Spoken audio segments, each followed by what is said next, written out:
The America's Cup is back for the 37th time. The grand stage in Barcelona awaits. Quite a few changes since last time, so before we go any further, let's get you up to speed. 6 teams are hoping to become the next holders of the legendary trophy.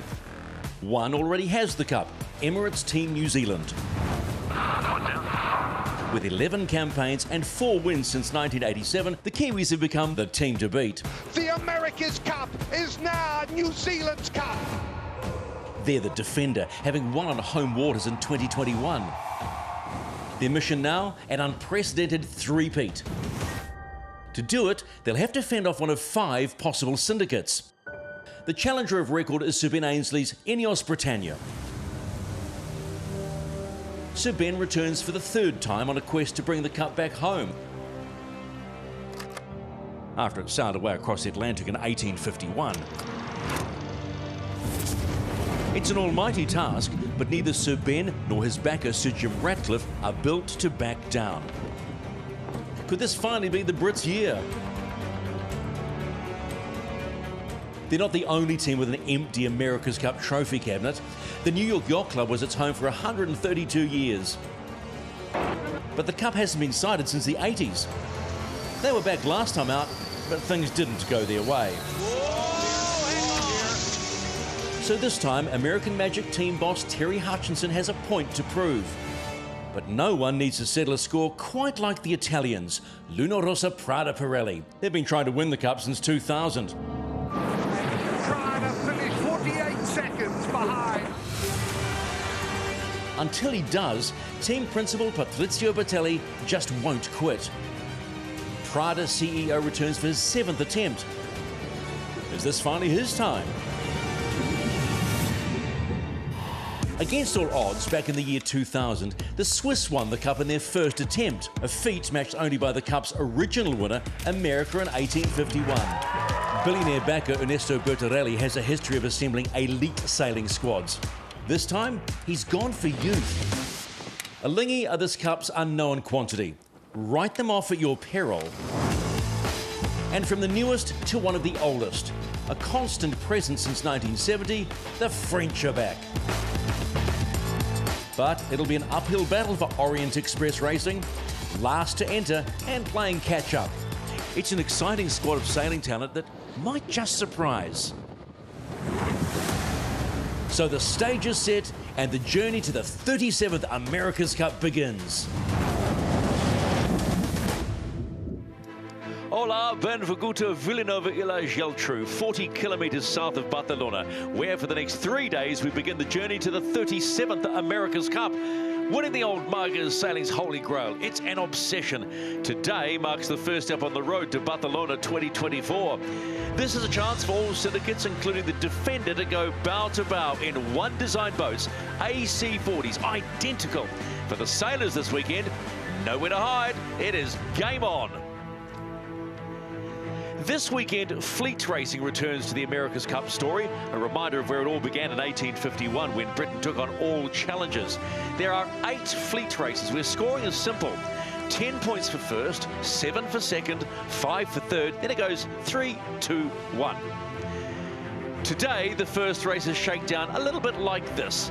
The first one is at 3:43 local, race 2 at 4:23, with the last race time to go at 5 p.m. Winning the regatta on the face of it is quite simple. 6 teams racing, and the 2 teams who score the most points face off in a winner-takes-all match race. The stakes, well, simple as well. Bragging rights ahead of the Jeddah Regatta in early December, and then things get real in the AC75s, the final preliminary regatta in Barcelona in August 2024. Down at the boat dock, there's, well, some slight concern. The weather isn't playing ball at the moment. We're sitting tight as to see if we actually start racing on time. But the teams, they are ready to go, and we know all sailors want to go racing. So, let's meet the teams. Starting with the defenders of the America's Cup, Emirates Team New Zealand, helming on the starboard side of the AC40, Peter Burling, with Andy Maloney trimming behind. Port helm is Nathan Outeridge, and Blair Tuke sits in the trimmer position. Next up, Ineos Britannia, challenger of record for the 37th America's Cup. Led by Sir Ben Ainsley and taking the starboard helm, Lee McMillan is trimming behind. On the port side, we have Giles Scott helming and Blethen Mott taking the trimming spot. Alinghi Red Bull Racing, two-time winners of the America's Cup, are back. Helming on starboard, Arnaud Sadafagis with Brian Matreau trimming. On port, Maxime Bachenon takes the wheel with Yves Dutrey trimming behind. Luna Rossa, Prada Pirelli, Francesco Bruni helming on port, Jimmy Spittle, 2 times America's Cup champion, helming on starboard, and Umberto Molinari, port trimmer, who joined the team thanks to the Luna Rossa New Generation program, joined by Andrea Tessi, starboard trimmer. American Magic, Paul Goodison, port helm, Olympic gold medalist in the laser class, Tom Slingsby, a starboard helm, America's Cup winner and Olympic champion, and Michael Menninger, port trimmer, joined by the 26-year-old Riley Gibbs, starboard trim, his first America's Cup. Orient Express Racing Team, Quentin Delapierre, starboard helm, amongst his peers, regarded as a perfectionist. Kevin Pepinay, port helmsman, has competed at 2 Olympic Games, and Matthew Van Dam, starboard trimmer, and joined by the New Zealander Jason Saunders, port trim, his first America's Cup. And we are good to go on the official first day of this preliminary regatta here at Vilanova Geltrú. That is the Pendennis Marina down at the bottom there, and that is that magnificent city. It's only about 60, 70,000 people here in Vilanova, 40 kilometres south of Barcelona. It is a really lovely place to be. Stephen McIver joined by Hannah Mills, 2-time Olympic gold medalist. Peter Lester, well-respected broadcaster on his 11th America's Cup campaign, former tactician, and our rock star on the water will be 3-time America's Cup champion, and just a generally good guy because he's an Aussie. That will be Glenn Ashby. But look, you can see what the weather's doing. Let's see what the course has been set up like and what you are in for, Peter. The course for today, we have the wind direction coming out of 120 or southeast. Each leg will be 1.1 nautical miles. The boats start at the bottom of the course, then complete 4 laps and finishing on the downwind leg. So, challenging conditions. So let's go through the team and just see what they think about that. That's more than challenging. The real concern, I know, from Ian Murray was, of course, lightning and safety comes first, Hannah, but sailors want to sail. They won't go out if it's dangerous. Yeah, exactly. I mean, these teams are ready to race. They've been kind of waiting for this moment for a couple of years now to line up against each other. So, yeah, everyone's just desperate to get out there.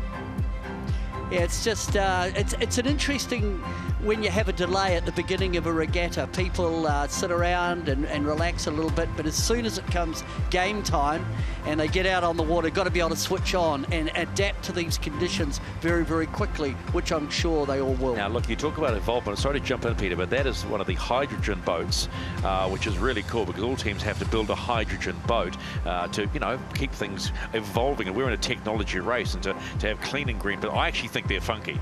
I think they're such a cool idea. I've had a look at it. It's a squat thing, but I hear they're getting even better as we see the rain and the teams waiting to get out. We have confirmation that they will be out. First race time to go at 4:10 local. Let's get onto the water and to Glenn Ashby. Glenn, wherever you are on the course, what do the conditions look like? Just heading out here at the moment, and yeah, look what a difference 24 hours can make. Yesterday, really sunny, really hot, getting quite sweaty here in the Chase 1. Got the windscreen wipers going moment. It's raining, so we're just heading out now, and the guys are obviously eager to get out there and get into it. And you know, weather is part of our sport, and these guys are definitely not adverse to getting a bit of water on the goggles, that's for sure. Champing at the bit, are you, to get out there yourself? Right. It's an interesting day. It's an interesting day. It's going to be great, guys. Yeah, this is what we saw yesterday in practice racing, and it was a big day for Emirates Team New Zealand on practice day. They went 3 from 3 in the practice races. One of the real, not surprises, but the movers was American Magic. Yeah, I thought American Magic looked good. They were a little unfortunate. One of the practice races, they hooked up on their tow line, which probably just skewed the overall point scoring bit, but American Magic looked very, very tidy along with Emirates Team New Zealand. Yeah, I mean, Luna Rossa Prada Pirelli were another standout boat yesterday. They really pushed Emirates Team New Zealand in some of those races. It was some really close racing we saw. But yeah, Emirates Team New Zealand dominating. Yeah, so there is Luna Rossa Prada Pirelli, Francesco Bruni. We had the opportunity to chat to him yesterday, and he was in really good mood to just go and have some fun. And there is Orient Express Racing as well. They surprised, but they struggled yesterday. So that's what the situation is like out on the racetrack at the moment. Wet, wet, wet, but hey, we're in the water. It's time for a quick history lesson now. The America's Cup is governed by a simple document. It's called the Deed of Gift. It was written in 1857, and it calls for friendly competition between nations. In the 173 years that have followed, the America's Cup has captivated the rich and the powerful, created heroes, and yes, shattered dreams.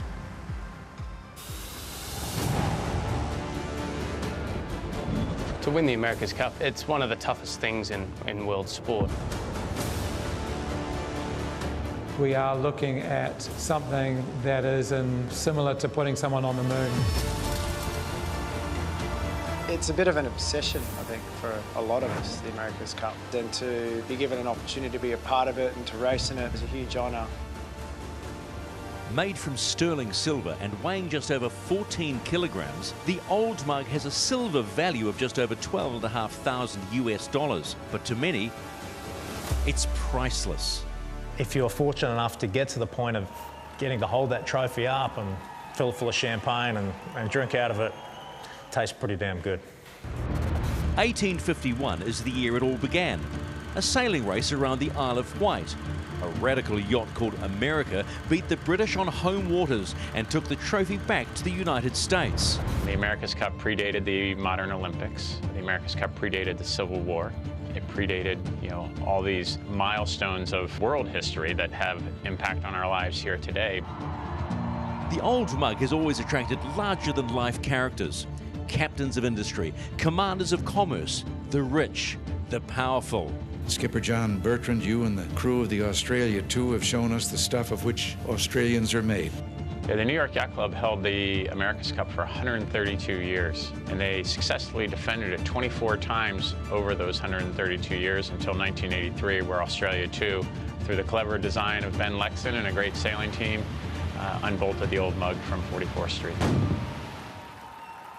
Since then, the Americans have won the Cup 4 times. The Kiwis 4 times, the Swiss twice. I think the Cup is such a sought-after trophy because it's so hard to win. Everything in it's stacked for the defender. It's just absolutely ridiculous that the winner gets to make the rules and the winner's into the final. Coming up, boys. The thing I really love about the America's Cup is that technology side, with innovation, really coming together at a set timeline towards a set goal. Next year, the old mug will fly first class, as it always does, to Barcelona, Spain, where the British, Italians, Americans, Swiss and French will fight for the right to take on Emirates Team New Zealand. Winning 3 America's Cups in a row by a single team hasn't been done before, to my knowledge. This team's up for it. Hope we can do it. A rich history has made the old mug sailing's most sought-after symbol of passion and pride. If you're fortunate enough to pull it off, it's just one of those life-defining moments that you never forget. American Magic, the boat is actually called Magic, this AC40. All of them are racing one design yachts here off the Spanish coast in the Mediterranean. And they will certainly want to have a better campaign than the AC36 campaign. I suppose when we look at this, Hannah, and you look at the AC40s, we have a regatta here, then one in Jeddah in early December, and then they bring out the new Gen 2 boats in August next year for the final preliminary regatta. What do you think they get from these 2 regattas? I mean, I think, it's race practice first and foremost. They've got 4 people in the team. You've got to work on the communication, the set plays, and all of that's going to translate to the AC75s next year when they bring them out. So Switzerland, this is race committee for a radio check. To grips with racing again. Race committee loud and clear. Every time you can line up on a start line with another America's Cup team, there's a learning to be had, and I think there's been a lot of lot of development been going on, but not a lot of racing, a lot of testing. And testing can be a bit mind-numbing in terms of getting the boat ready for the longer game, the America's Cup. But to come here and race this weekend, boat against boat, see the opposition, they all know each other really well, but there's nothing like just having to front and perform and get your time on distance right and get off the line and get your first tack. And I think this is really valuable for each of the teams. What is most important in conditions like this, though, is being safe. And the race committee boat and the race director is Ian Murray, and we spoke to him earlier about what is important today. Well, Ian, race day one here at Vilanova, and not the easiest of days for a race director. Just let us know what the conditions are and how that might affect today's play. Yeah, so not an easy day to start with. We have, you know, thunderstorms, fronts coming through continually coming up the coast, and so with that comes wind, rain, lightning, thunder. And of course, so, you know, we just need to be very mindful of the conditions and what we're trying to do here. And we need to take a very seamanship approach to the day sailing. And remember, this is the first day, and not, you know, take any risks that we don't need to today. What are the risks? I mean, currently it seems there's a little bit of rain, but the weather seems very mild.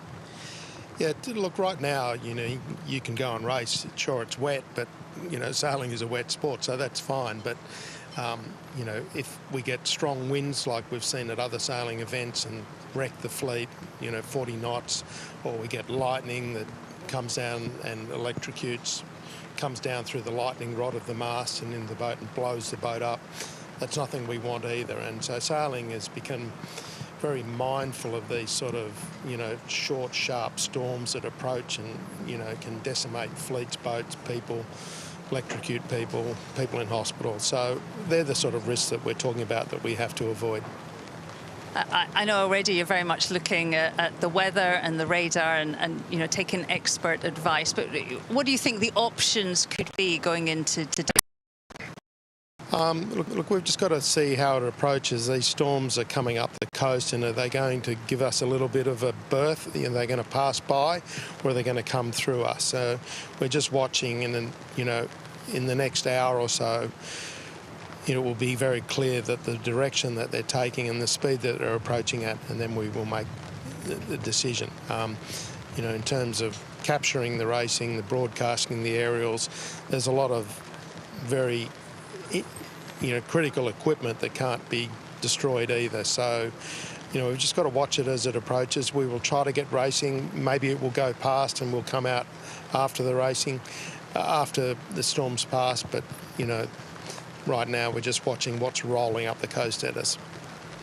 Race director Ian Murray quite clear that it is a safety-first policy off the coast of Vilanova y la Geltrú. Wherever you are around the world watching this on americascup.com, or the YouTube channel for the America's Cup, this is race one, the official first day of racing in the preliminary regatta. And the Mother Nature hasn't been kind. I suppose, how much more challenging is it racing in these conditions, Hannah? Yeah, it's really unnerving, actually, you know, especially on day one of a regatta. You're just amped up, ready to go as a sailor, ready to race, and then you get the delay and you're unsure. And there's always a little bit of nerves when the weather's like this of what's coming, you know. Is there going to be a big gust out of nowhere, big bit of a storm? Yeah, it's pretty nerve-wracking. Looking at shots on the water, it's not wind speed that's the issue, it's the cloud cover and the threat of thunder and lightning. And of course, as Ian just talked about, the lightning in terms of hitting a carbon fibre boat and mast, you know, that's not a risk you want to take. And I'm sure prudent race management has come to play. Wind speed wise, we're only talking at the moment out there in the 10 to 11 knots, but you can see that it's raining. And there still is that threat of thunder and lightning. All right, well, let's get some thought of the men that are helming these AC40s. First of all, let's hear from Sir Ben Ainsley. We're hoping day one would go out without a glitch. You know, how do you deal with this? You know, this kind of delay. Well, you know, you really feel for the event organisers, Grant Dalton, of course. Everyone in Vilanova has put so much effort into this event, and Ian Murray and his race team. But it's, you know, when you're at the mercy to the elements, these things can happen. And hopefully this storm will pass away sooner than expected. We know that there's some decent breeze behind it, and we can get out on the race course and get going. As you say, plenty of potential for some rather exciting racing later on today. But I've been watching you and your team analysing the practice races from the last couple of days. You know, how useful is this time, and you know, what difference can that make?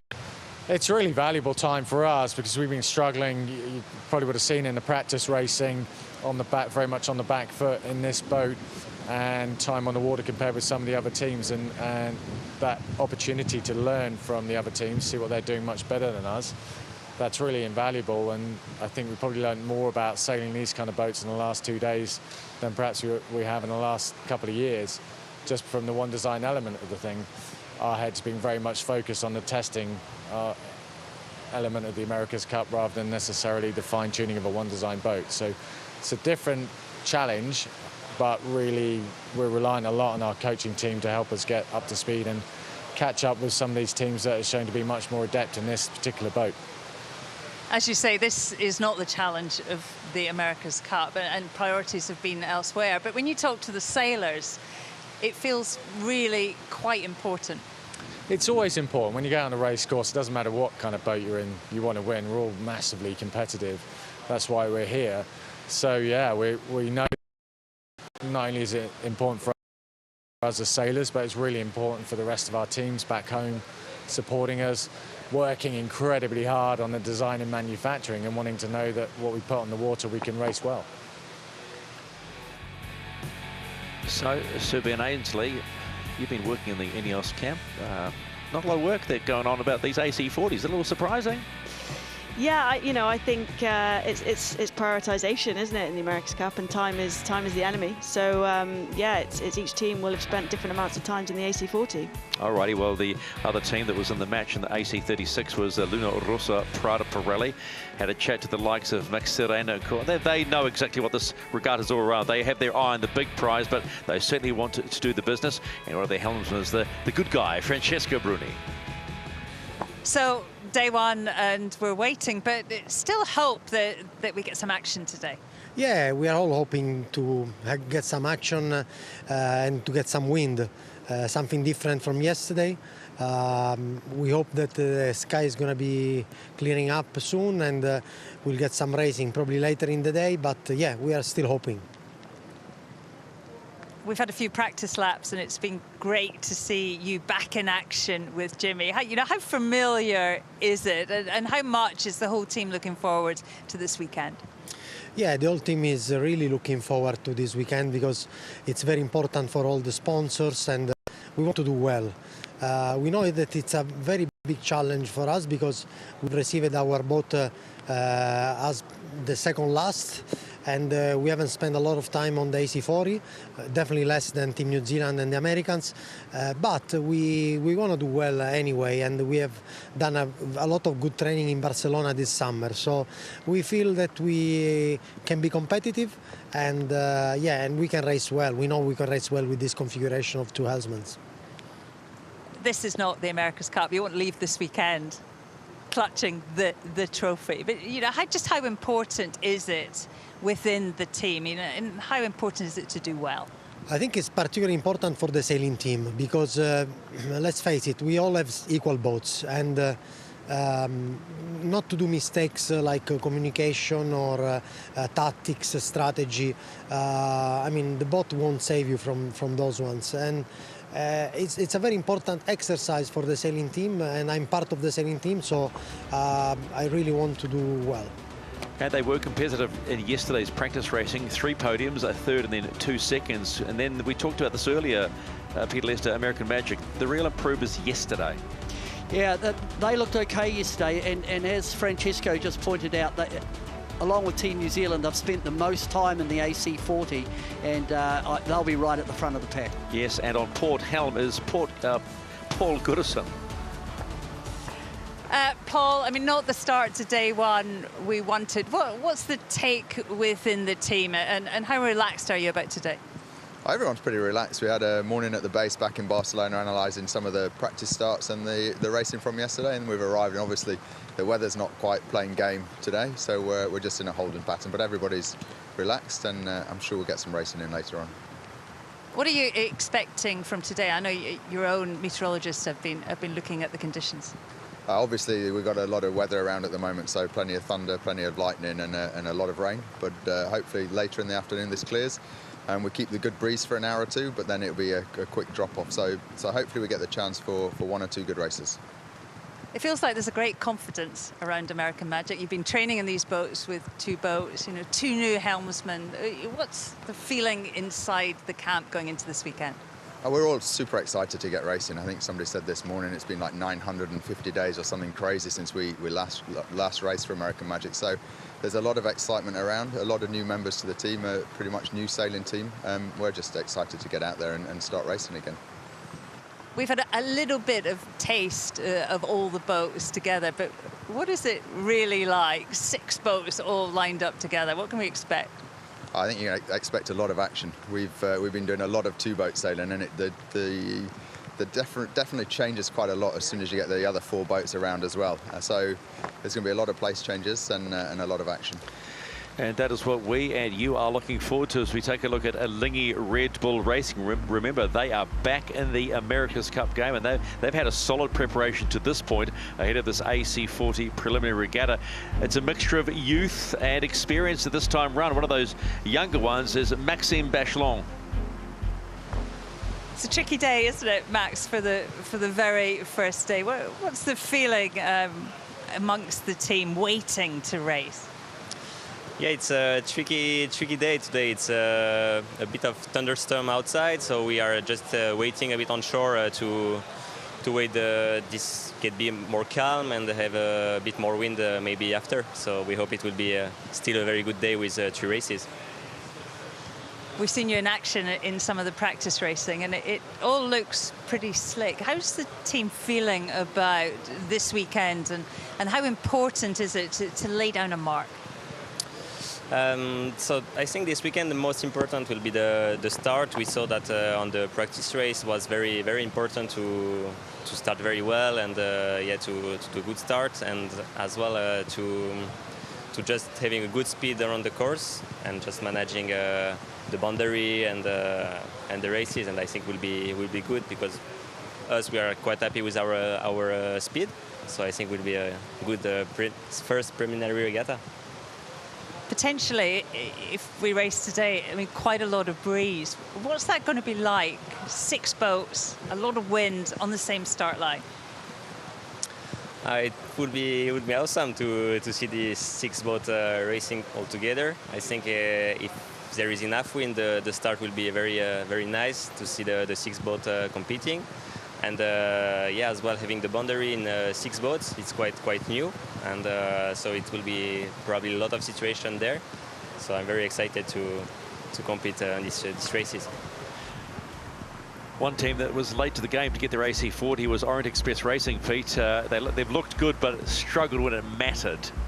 Oh yeah, yesterday they had their moments, but remember they're the new team on the block. They've only had this boat, for 3 weeks, so their improvement will be vertical. All right, let's hear from Quentin Delapierre. Quentin, we were pretty excited, weren't we, that day 1 was coming, and now there is a delay. What's the tension like within the team? Yeah, I think we have bad weather actually, some stormy weather with shifty winds and also quite rainy. So yeah, just have to wait and just refocus at the right moment. But now it's just chilling, see some data from yesterday and try to be well synchronized with the whole team. I've walked past a few of the team bases and they're all watching the races from yesterday. You know, how much have you learned from the practice races going in to today? You know, how much further forward are you? For us as a new team, it's just unbelievable how we can just analyze the practice yesterday and try to find some new tuning and learn as much as we can. So we spent many hours in front of the footage of yesterday, and ready for today and try to improve and test the new tuning. Despite the rain, there's a great buzz around your team base, a real energy. What's it like within the team, and how excited is everyone to get going? For the French team, for sure, it's a new step forward. Coming here in Vilanova with our own team base, and you can see the partners, the technician, the sailors all together, and just following our dream and being able to reach our goals. It's something really special for a sportsman, an athlete, and for sure all the sailors can feel it. And yeah, just have to enjoy sailing this afternoon. You must be a little bit nervous. The first America's Cup race and some massive names here on the dock. Just describe for us how you're feeling about that. It's just an honor. Just being part of the America's Cup and being selected to lead this team is such an honor for me.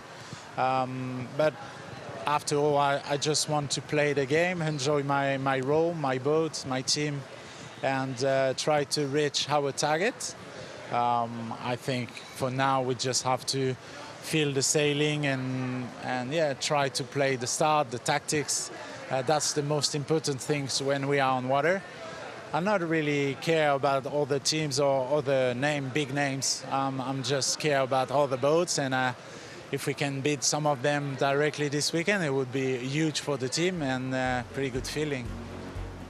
Quentin de la Pierre, one of the helmsmen, a talented sailor as well for Orient Express Racing. This is the defender, of course, the Emirates Team New Zealand crew who in the racing yesterday were 3 from 3, and Hannah just briefly looked good. They looked really good. They definitely look practiced. You know, this team has been sailing together for a long time now, and they look slick, and their communication is good, their decision making was good, and yeah, they just got the boat around the course really well. Yes, and of course, like all of them, they have a twin helm. One of them, the man that knows how to win an America's Cup, that's Peter Burling.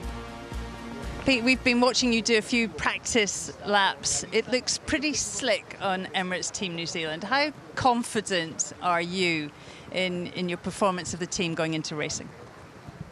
Yeah, to be honest, as a team in this configuration, we haven't sailed the one design AC40 a whole heap. So, you know, it feels like every day we go out, we gain a whole heap, we get a whole heap better, and we're really excited by the improvement we made from yesterday to today, and now just looking forward to getting racing and you know, trying to go out and execute when it actually matters now.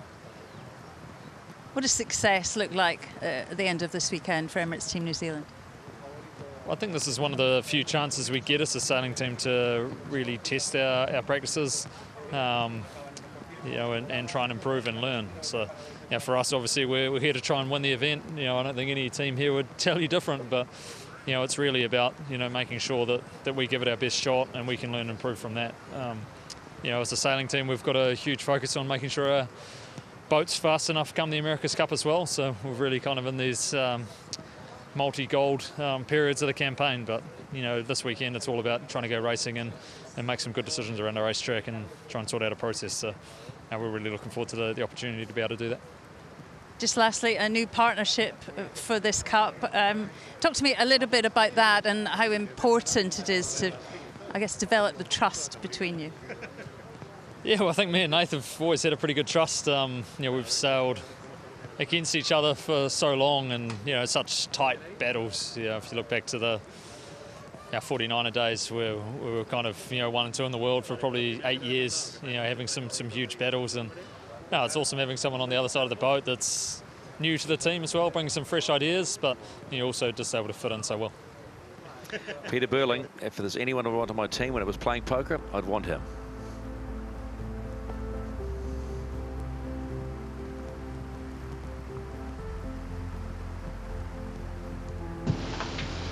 This is the race committee with confirmation racing has been canceled for today. We will see you tomorrow. Well, that's incredibly disappointing. We were sitting around waiting and hoping that just the rain was going to be okay, but now you look at those conditions, Pete, and ouch. funnily enough, I was optimistic. Here we go. It looked like it was clearing, and then as we were looking at and talking to Burling, there was an enormous crack of thunder outside our studio here, and I thought, oh, here we go. That's Ian Murray will certainly be operating on the conservative side, and given how unstable the weather is here at the moment, I think he's made the right call. Yeah, I completely agree with Pete. You know, that crack of thunder was pretty alarming. So yeah, good to see these guys all heading back in now. Well, the other thing too, look at that visibility, and we heard from some of our chase teams that they were getting concerned as well. Let's go on to chase one. Glenn Ashby, no racing today, buddy. Yeah, obviously really disappointing for everybody concerned here. The conditions out here are damn right atrocious, to be honest. It's a really confused sea state, probably around sort of 0.5 to 0.8 of a metre. Got about 3 different wave directions, wind swinging around in circles, and visibility is down to about 150 metres. So it's about as bad as it gets from Mother Nature to kick us off for this event. But we will be back again for some more racing tomorrow, and everyone's keen to get into it, so I can't wait to see some battles. Yeah, I think we were all looking forward to that, Glenn, but now they have to reset, and I suppose you get yourself in a position, Hannah, where you're going, right, we're going to go racing, we're going to go through our processes, and then it stops. Well, exactly, it stops, and I think, you know, these teams will be so well prepared for this type of thing. You know, you get ready, you prepare, you get on the water, you do your processes, like you said, Stephen, then you head back in, win or lose, and you do it all again the next day, no matter what. So they'll be truly ready for this. Yeah, I think just it's a function of the sport. Sailors get very, very good at downtime, relaxing, making sure if the sun's out that they're not getting sunburnt. But when the race officer decides, hey, it's time to go, you immediately got to get yourself back on the game. And so, look, I'm sure tomorrow they'll come out and play hard, and it should be good. I hope the weather plays ball. And yesterday would have been a learning day, I'm sure. I expect to see, when we see the teams come out, Team New Zealand were very dominant yesterday. They will have scoured through all that footage from yesterday, and we will see big improvements from the fleet. I found it interesting that Paul Goodison said that they drove back up to Barcelona, their main team base, to just look at what they weren't doing right. And the one thing that stands out more than anything, yes, these are AC40s. We have 2 preliminary regattas now and then in Jeddah in early December, but the big game is still down the track, and they're looking for those micro-millimetre edges. Exactly. You know, it's like any campaign, the goal is at the end, and you can't forget that. You can't get distracted by the stops on the way. It's all a part of the process and a part of the learning, and yeah, the eyes on the prize at the end of the road. Yeah, but notwithstanding that, they are racers. They do want to go out there and win. And although the teams, it's not their priority at the moment, my word, when the dust settles, they want to beat each other up. So look, I think that's what we'll see, and we'll see improvements, and we'll see condition changes. And although a team might be very, very dominant in one particular condition, it only takes a condition change, either wind speed or a day like today with lots of bad visibility, and you'll see different cream, rise to the top. Yeah, and the one exciting thing that we're all looking forward to here in Vilanova is to see these 6 boats race, because we know we're going to have the Youth America's Cup sailed in these boats, and Hannah, you being helming on the Ineos Britannia Women's America's Cup, AC40. That's a little bit exciting, is it not? It's so exciting. Yeah, I just can't wait to see these boats racing around. 6 AC40s racing around a fleet race. It's going to be unbelievable. Yeah, can't wait. Can I ask, when do you get a crack at this? When do you actually get a chance at your... Because I asked you the question the other day and said, sorry, Stephen, not allowed to touch the toys yet. Soon. Yeah, we've got our AC40 sim. It's just turned up in the UK from New Zealand, so we've had a little go in that, so we've got some idea of what's to come. But yeah, just cannot wait to get in these boats. They look amazing. Alrighty, so what we're going to do is we are going to take you back to some racing that we saw yesterday. We had 3 races in total, so you want to see racing? Here's some racing, and it was some pretty good racing too, as we go back to yesterday, which was the final dress rehearsal for today. And so here they were in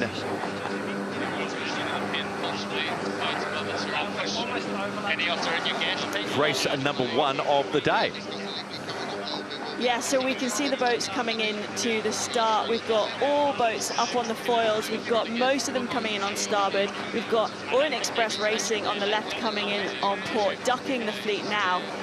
And yeah, slightly different starting strategy than we've seen before, Peter. Yeah, certainly. They come down from upwind and just boot it down the line, and off the line it was Emirates Team New Zealand who just used a lot of speed that they'd gained going down the line, and when the gun went, they put their bow up and looked very strong. They're over on that left-hand side. But we see Ineos Britannia here tacking away. You know, this fleet racing, there's a lot of dirt coming off some of those boats. So if you've got a boat ahead of you and you're in their dirt, it's very tricky to keep up the pace. Yes, but look at the start by Orient Express Racing. You know, the team everybody's doesn't expect to do much. They've been shot out of a gun. Yeah, they came off on port up at the committee end and just launched it. The Achilles heel for the new teams was really the manoeuvres, and I'm sure we'll see that later. Look at Emirates Team New Zealand already clear air, you know, a great lane to sail in as they come across, and that is Orient Express Racing.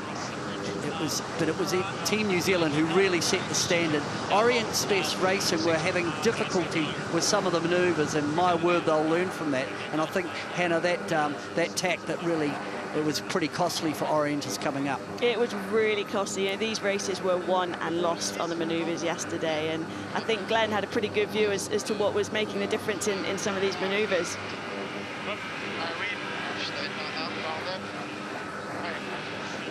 So this is race one, and Orient Express Racing being shot out of a gun and leading. But as you can see in the middle of the course, penalty Italy relative Switzerland. Here comes Emirates Team New Zealand, and they were strong at the start and would go all the way here. I think Emirates Team New Zealand, they were the first team to get their AC40, the first one, and they did a lot of sailing through the New Zealand summer.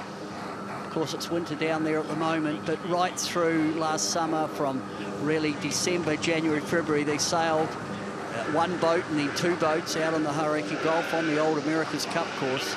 And it's the subtlety of the manoeuvre. Beautiful tack, Hannah.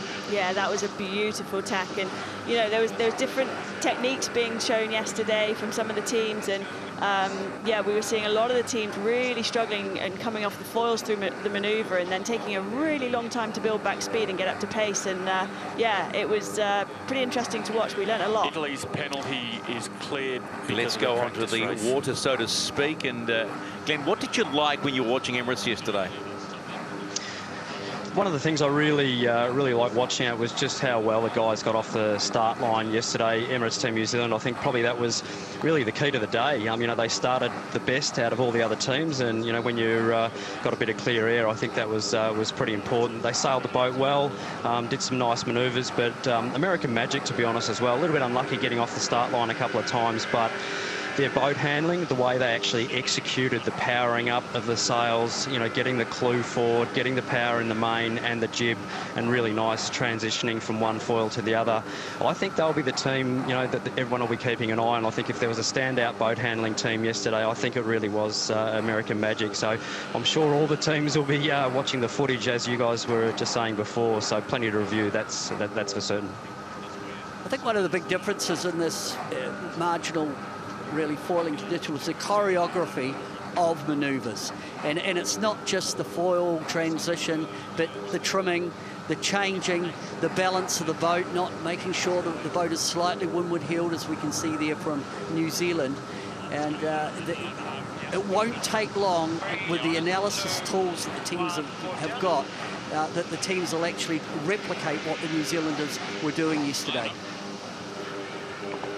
So this was going into the last quarter before the top mark, and Emirates Team New Zealand leading just under 24 knots, but there was the American Magic just sniffing, and Ineos Britannia didn't have a great day yesterday. No, they struggled a little bit yesterday, and you know, we heard from Ben earlier saying they've spent more time in their test boat than they have in the AC40, so maybe a little bit down on time compared to some of the other teams, but like we said, they'll be analysing, and I'm sure they'll be improving rapidly. The conditions yesterday are pretty light, but we can just see that when it's nice here, it's beautiful. Hopefully it'll be like that tomorrow. American Magic I think we all thought that they were the next best team on the water. Their manoeuvres were clean as the boats now come up towards Mark 1. Yes, they came out towards Mark 1, and the position, it was Emirates Team New Zealand there, lead at this particular point in time, going out to the top mark for the first time. It was around 40-odd metres, so they were chasing early the rest of the fleet, but Luna Rossa Prada Pirelli picked up the gas, and there were times yesterday in this race it felt like the match back in Auckland. Yeah, it did. We had some really good battles yesterday between Emirates Team New Zealand and Luna Rossa Prada Pirelli. But I really liked what Emirates Team New Zealand did at the top of that beat. They just did that extra tack to get back in phase with the Italians and the French who were coming in behind them, and just keep control over the racecourse, which, you know, is key, especially in fleet racing. Ineos Britannia, Ben Ainsley, Giles Scott. We just know how fiercely competitive this combination are, along with their team. I'm sure they're going to be right there or thereabouts. And there's Alinghi, Red Bull Racing, as they come round the top mark for the first time in the first race yesterday. Yes, what did you make of Alinghi Red Bull Racing yesterday? They mixed results. A little bit inconsistent, but that's a function of a new team again. I think at times they look really, really fast. I think, again, it'll be just the ability of that team to step it up, learn from what they can analyse coming off American Magic and Emirates Team New Zealand in terms of how they set up their sails and the boat, and more importantly, is how they execute manoeuvres. Yeah, and I think just what's mind-blowing for me is, you know, these boats are going, you know, 33, 34 knots downwind, and we saw sort of lulls of 5, 6 knots yesterday. It's pretty unbelievable. What makes me snigger is Nathan Outridge, top of screen, one-hander. He's just a bit of a one-hander. I thought the rule was always keep 2 hands on the wheel, Peter. I think the skill level between Nathan Outridge and the rest of us means that probably Nathan can steer it with his feet and go around the track better than the average sailor.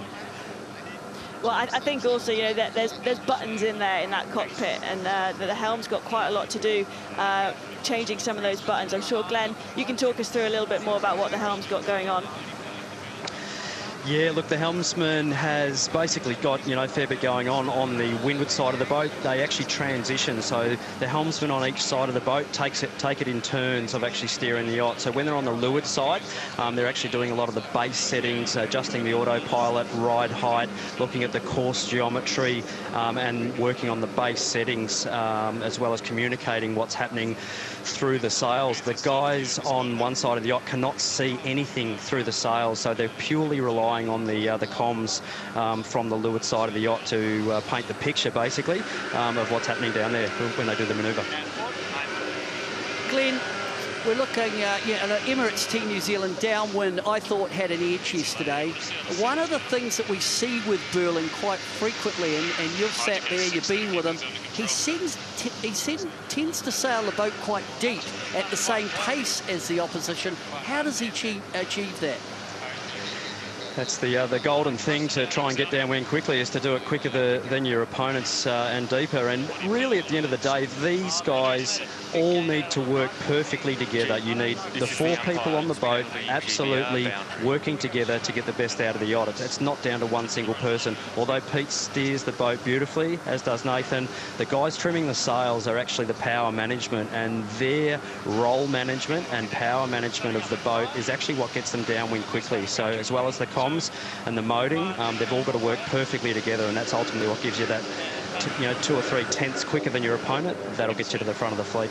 So Emirates Team New Zealand were first to the top mark in race 1 yesterday. They were first to the bottom mark, and they'd really stretched their lead out. And the one thing that still fascinates me, we're talking about identical boats, these AC40s, but one team just seems to be able to have put their foot on the gas that much quicker. And that still fascinates me. You've got to be accurate, and I think that's the big difference between the teams like Emirates Team New Zealand and American Magic, and coming into the bottom mark, and that's not being accurate, Hannah. when we look at France. Yeah, exactly. I think actually in this race the French team suffered a bit of a mechanical, and I don't think they competed the rest of the race. But, you know, those manoeuvres, those lay lines, if you get them wrong, you're off the foils, and you can see what happens. You're suddenly going from 30 knots to 3 knots. The one thing we did discover yesterday, with this being the race 1 of 3 races that were completed, was how challenging the conditions were. The airs were up and down like a yo-yo, and those that had had more time on the boat seemed to manage it better. Well, it's the old game of joining the dots when it's tricky and light and a little bit cellular on the water, as the pair come free of Ineos and Alinghi Red Bull Racing coming around the mark. Alinghi Red Bull Racing, of course, coming around behind the French, and they have to just keep clear, and they sail right around the outside of them.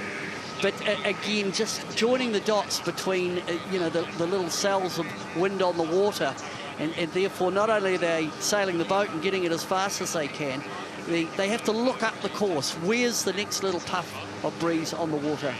Yeah, and I think what's really interesting with these AC40s and any foiling boat or fast boat is, you know, I think about my dinghy and looking for more pressure to do the manoeuvre and to do attacking. But in these boats, if you pick the wrong spot to do a manoeuvre, it's a big, big loss.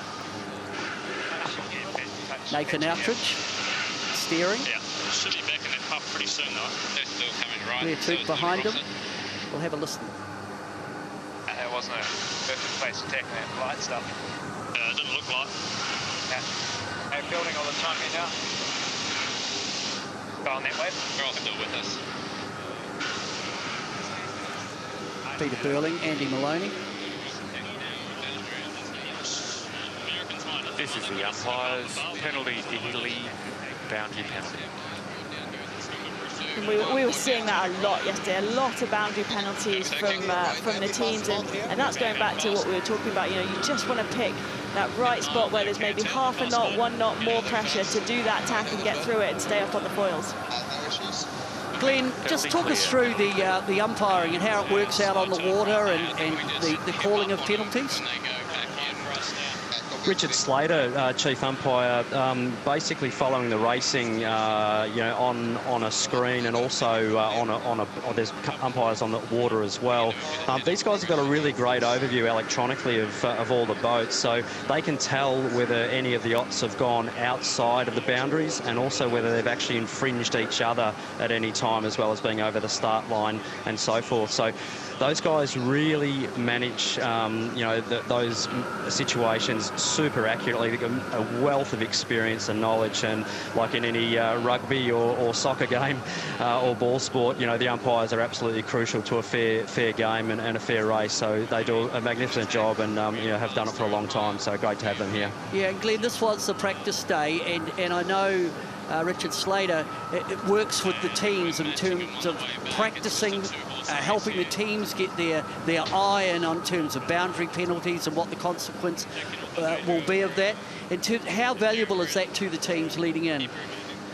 The relationships, I think, with the umpires and all the teams are absolutely crucial. And I think, again, in any sport, that relationship and the respect that those umpires have from the teams is crucial. You know, there's often very open dialogue, lots of meetings, you know, a lot of sitting around and discussing how we do things better. And I think the umpires are, you know, in the end, are actually wanting to get, you know, do their jobs as well as what the teams are. And I think that you know, pursuit of excellence, I think, goes across the board at this level of the sport. This is race 1. They're on the 3rd leg of 4 in the practice race yesterday. And what we discovered here, while Emirates Team New Zealand was motoring up the track, it turned into a bit of a match race between American Magic and Luna Rossa Prada Pirelli. Yeah, it really did, and it was great to see these teams going toe-to-toe, bow-to-bow, putting the pressure on each other, testing out those manoeuvres under pressure, which, you know, some of these teams haven't had much time to do, is check out how they sail under pressure, and you don't get that anywhere other than on a race course. At this point, I think certainly Luna Rossa and American Magic, they really locked together, and I think at that point the New Zealanders were let go, and then they could start sailing the boat a bit freer. Glenn, in terms of that mode change, if you get a decent chunk of preparation, what are the changes that you'd make to the moding of the boat? moding of these boats is a really critical factor. You can speed up and slow down, you know, 5, 8 knots depending whether you're in a high mode or a fast mode. So joining the dots and actually communicating what mode you're actually wanting to sail within the group is absolutely crucial for best performance. If you do not do that well, you will lose hundreds and hundreds of metres. So it's that delicate balance of, you know, trying to get all the little factors right. Really moding in a fast foiling boat is one of the keys of apparent wind sailing. If you're not doing that accurately, you're making a big loss. So it was Emirates Team New Zealand going around the top mark for the final time. Followed in by American Magic. Luna Rossa Preliminary went missing somewhere on their last tack, or one of that tack heading up that way. The interesting thing for me, Glenn, is when the boats touch down. And for those that don't understand yachting too much, why is it so hard to get them back up? The boats, you know, these days foiling basically are, you know, effectively flying, and the reduction of the wetted surface area of the hulls is really what makes the boats go fast. Water is 1,000 times denser than air, so if you can lift that hull up out of the water on some small foils, you're taking a massive drag reduction. So that's one of the reasons why the modern day foiling boats are just so fast, is you're literally getting, you know, a huge amount of wetted surface area airborne, so it becomes an aircraft. So keeping the boat accurately sailing on the foils is really, really crucial, and obviously a bit of a delicate balance and a dance, but it's a very, very exciting feeling getting up airborne, and you know, it's a very ride. It's exhilarating. It's something that everyone should get to do at some point in their life if they get the opportunity. How fast can these things really go? We've already done, we know they can do 50. How far do you think they should go in safe conditions?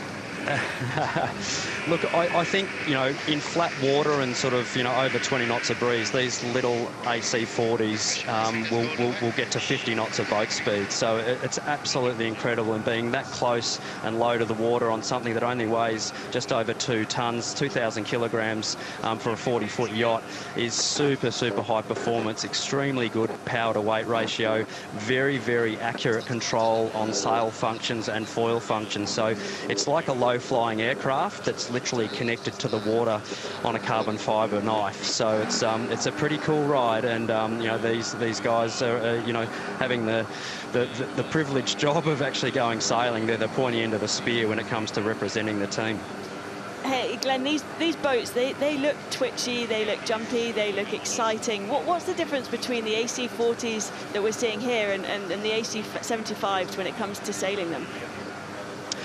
Yeah, probably the difference with the AC40s and the AC75s is on the AC40s, the power that actually is used to adjust the sails on these boats is all done via battery power. So on the AC75s, it's the big grinders that actually have to work hard and actually pump that hydraulic oil around the boat to all the different functions to actually operate the sails. So that's the two main differences from the small boat to the big boat. Obviously the size is the next one, the AC75 being 75 foot long, the AC40 being basically 40 foot long. So it's really, you know, the 75s are a big bust. They're very, very powerful.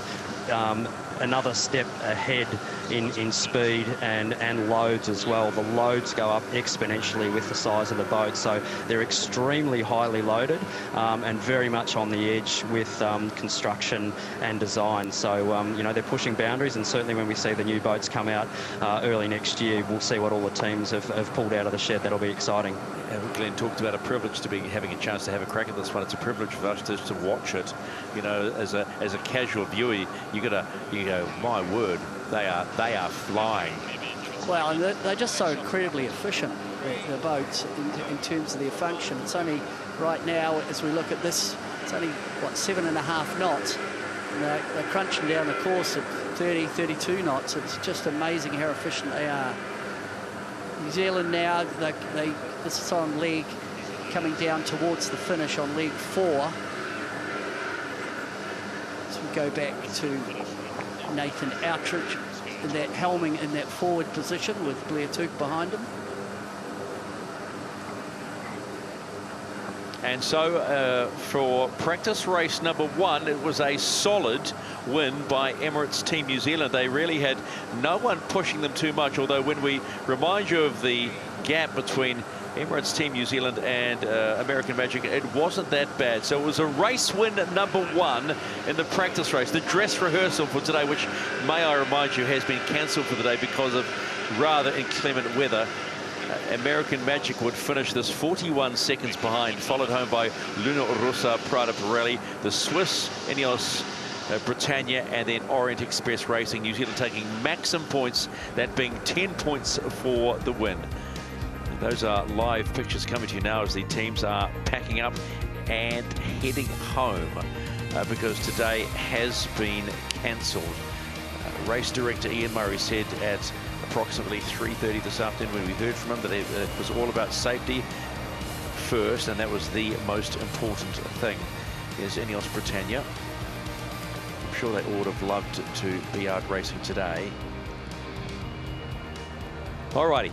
The America's Cup's always been synonymous with secrecy. Traditionally, teams go to great lengths to keep their boats under wraps, but the AC40 is a whole lot different because they're going to be used in the youth and a women's America's Cup campaign. So forget about hiding stuff. Let's get Emirates Team New Zealand's Nathan Outteridge to unlock some of the secrets of these flying monohulls.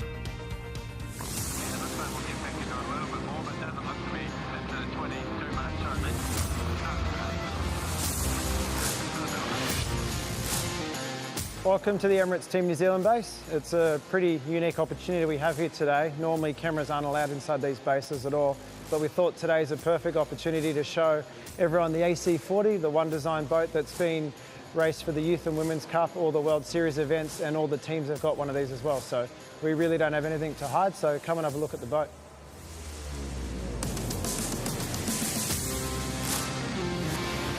So this is the AC40 on the deck.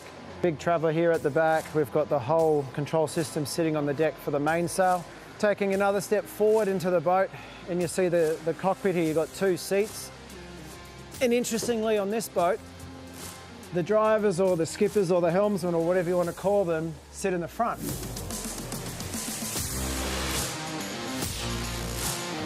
Normally they'd be sitting right at the very back of the boat, but it's a pretty unique situation here where you can sit in your specifically built go-kart seat effectively. You feel very secure in the boat, you don't get thrown around. Steering wheel's right in front of you and you've got an unobstructed view out the front of the boat. 2 stations for phones here. This side here is all about like the performance, you know, how fast the boat's going, all your settings. And over here you'll have all the information about the race course. It'll tell you where you are on the race course, how long to the start, how long to the boundary. And I'm hoping we'll get to a point where they'll start displaying the other boat on there too, so you can really get a good idea of where you are, because you can't see through any of these sails, so you have no idea where your competition is. So a little indicator on your race software will be a big gain for that. In terms of button and switches, we'll start on the outboard side first. So you've got a board up button and a board down button. So you can effectively be driving and you can push the buttons while you're driving. The trim plus, trim minus buttons, that's all to do with the autopilot system. So you can set all the settings and the boat will sail itself in terms of its flight. In our test boat, we have the ability to use the autopilot and manually, and I can guarantee you 100%, the One Design boat is significantly easier to sail. But having said that, we still have to put inputs into the boat. So we still have to decide what is the sink target, how much ride height do we have, what is the trim of the boat, and where do we put the cants. It might sound like it sails itself because it's got an autopilot, but there's still a lot of human inputs that need to happen to make the boat work. On the other side here is all to do with the foil. So that's to do with the foil cant systems. So you can cant the board out, which means it gets further away from the boat, which will allow you to get more riding moment, or you can cant it underneath to reduce the riding moment.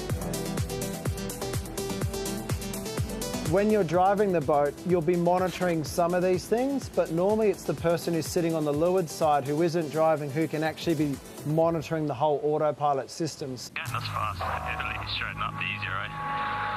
Good, Pete. You can effectively be driving here 2 hands, wherever you want, knowing that the person on the leeward side, in my case would be Pete, will be just making sure the whole autopilot system's running perfectly. And if you ever push the wrong button, you can easily just hit the cancel button here and that just freezes the boat and you can redo your command. So we'll jump into the back seat and have a look at the trimmer station.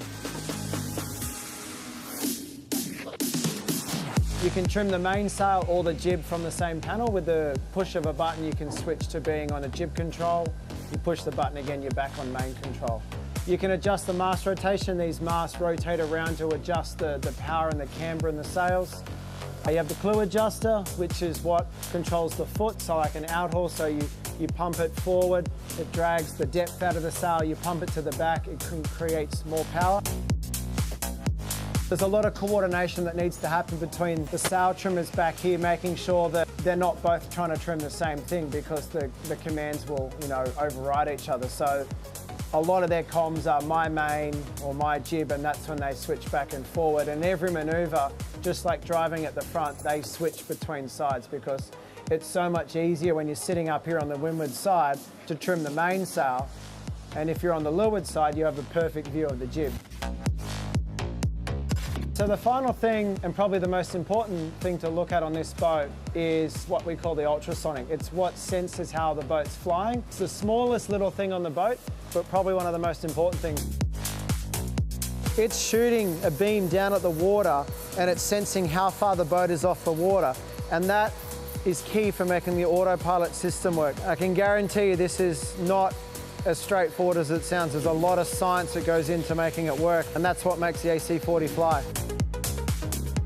As you can probably see right now, this boat's getting packed up as we speak. So hope you enjoy the tour, and we'll see you in Vilanova.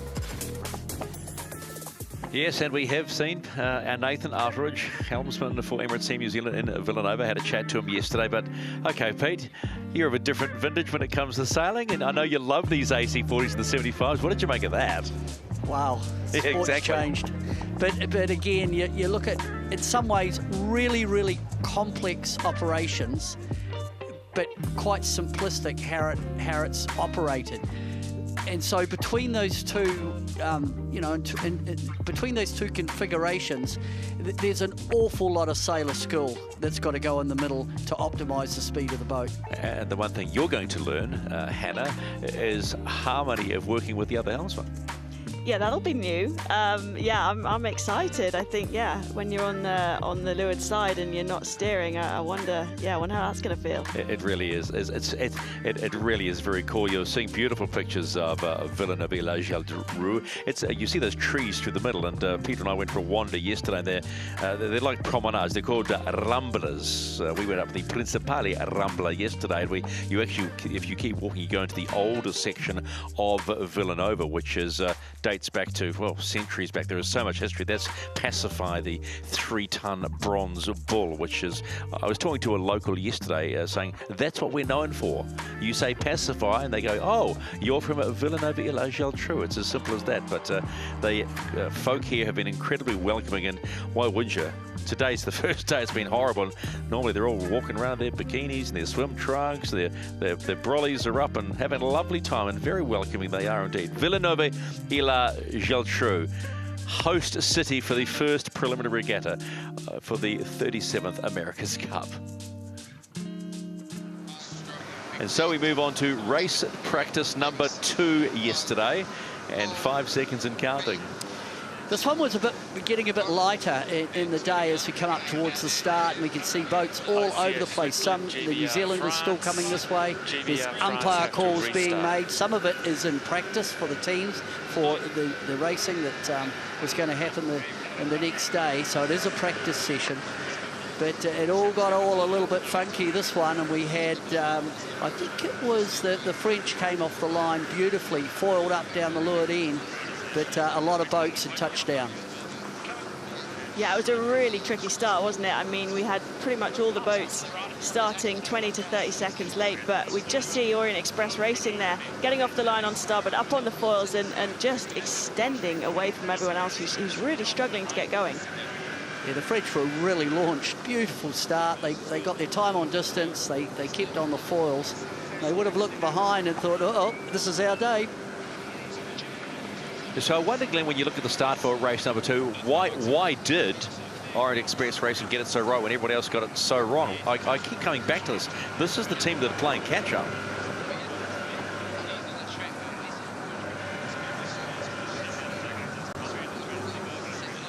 Don't think we've quite got Glenn. He's got a bit on out on the water, but the French just launched. They went over towards the left-hand boundary, tacked, and they're still up on their foils.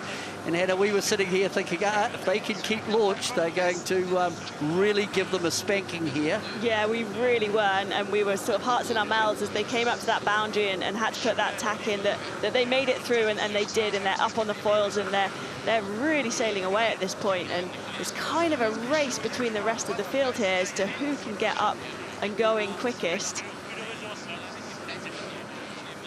And still, Team New Zealand not on foils, USA not on the foils, right over on the far side. The French managed to just keep extending, and Luna Rossa were first of the B division to get going. So, Glenn, when you look at the start, which was, to use Peter's wonderful word, it was a bit funky, why did Orient Express Racing get it so right? They basically came through on the opposite tack to a lot of the other fleet. They managed to keep their boat really nicely on the foils quite early, and actually, you know, pretty much started on port behind everyone, cut on the foils where the other boats were struggling. So, unfortunately for those guys, they actually didn't quite make it through the tack. They looked like they came out a little bit too depowered on the mainsail for my liking, and unfortunately crashed down and let everybody pass them. But, you know, they're learning quickly, those guys. The learning curve is pretty much vertical when you jump on these for the first time, so they're doing a great job. And we saw, you know, the other teams really struggling to get up on the foils, Glenn. What's the kind of hull speed that these teams are looking for to be able to pop up on these foils? Around about 15 knots of boat speed is where the AC40 will dig itself out of the water and actually pop up onto the foils. So the first part of the acceleration's quite slow, and then it really builds quickly. And if you don't manage the power of those sails accurately, you'll actually roll the boat over to windward. So it's a real juggling act, and getting the power and getting everything sheeted on quickly as you're accelerating. It's quite a juggle for the teams, and something that's a bit unnatural at the start. So you can see they've just got to the halfway point, and this was the key moment. Well, unfortunately for the French, they tacked and touched down, and it's when you go from the penthouse to the outhouse and down to leeward. It was Luna Rossa, Prada, Bertelli, as we look at this touchdown, and this is what Glenn was talking about. Just didn't get that transition right, and down she goes. There's no margin for error in these, is there?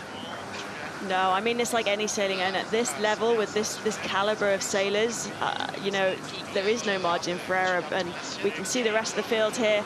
Emirates Team New Zealand, Luna Rossa, Prada, Pirelli up on the foils, and from this point on, the French will have had their hearts in their mouth, literally waiting to be chased down, just praying that they can get the boat up on the foils. Yeah, a little bit of a two-boat test here, and you can see New Zealand just starting to affect Luna Rossa, Prada, as the New Zealanders are squeezing up underneath, and at a point it was the Italians that had to tack away.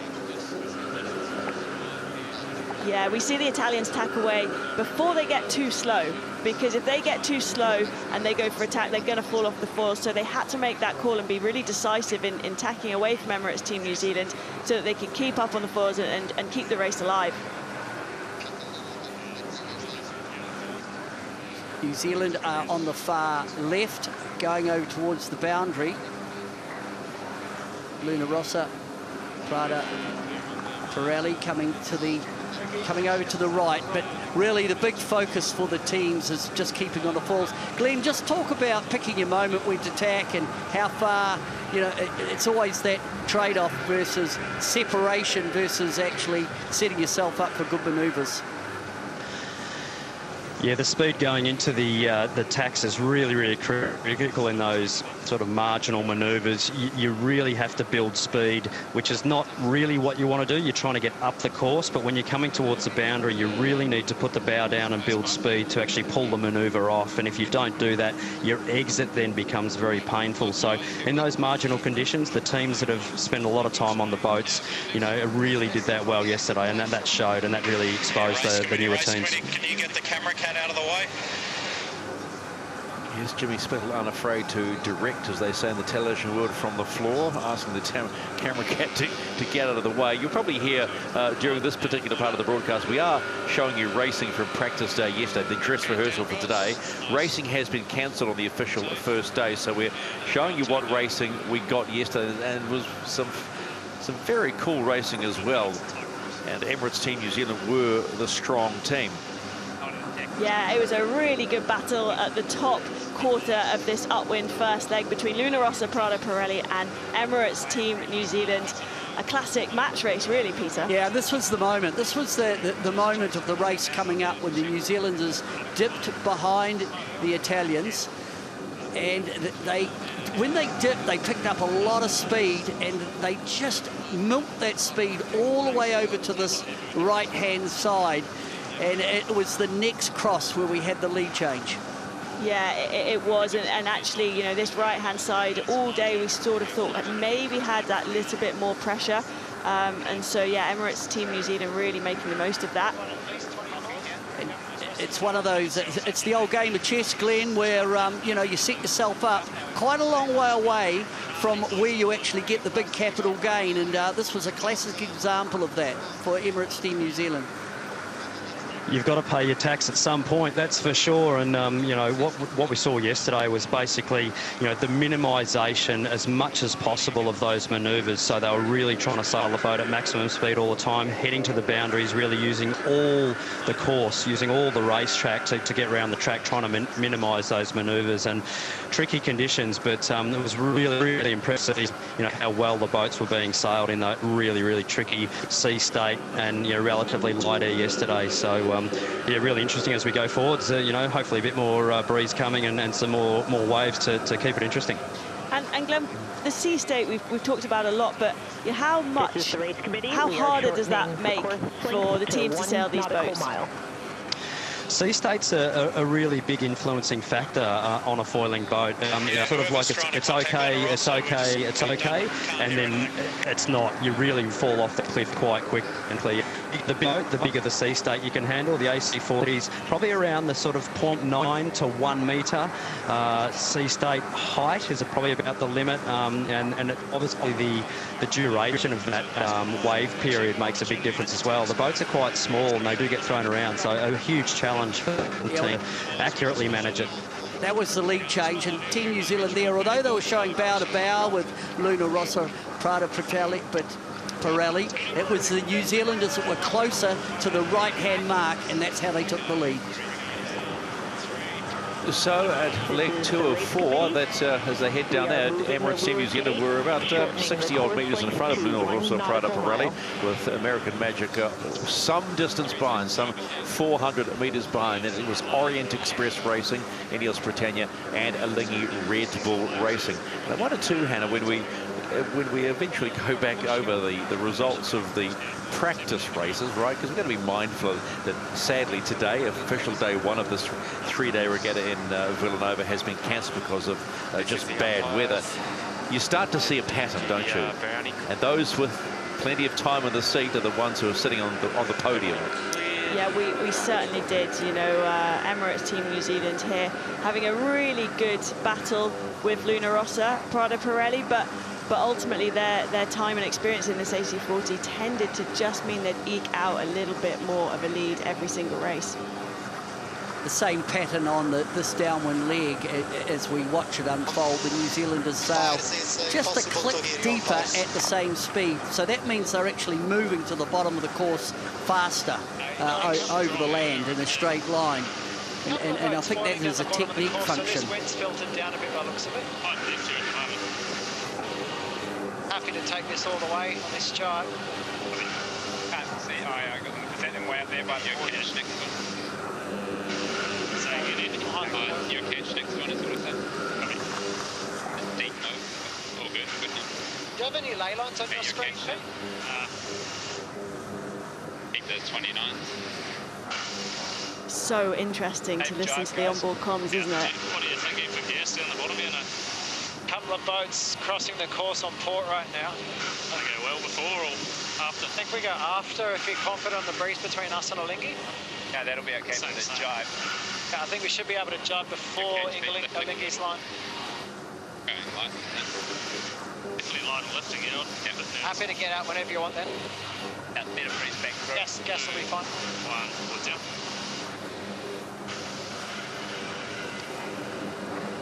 Interesting to tap into the decision making, and as soon as Nathan Outridge talked about the boat was lifting, it means it was actually rotating to the right, which meant on the other board the bow is rotating to the right, closer to the finishing line.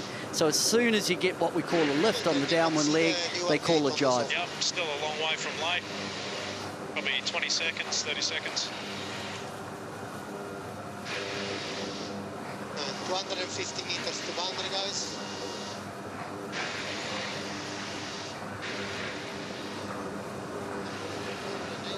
Coming up one, coming up one. Jibe anytime.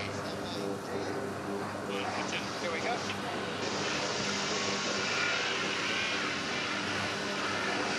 This is the umpires. GBR boundary penalty. France boundary penalty. Yeah, happy to go straight. It's a long way, but I think it's good. Yeah, it's fine. That's them right on your line. Emirates Team New Zealand on the second leg and the downwind leg.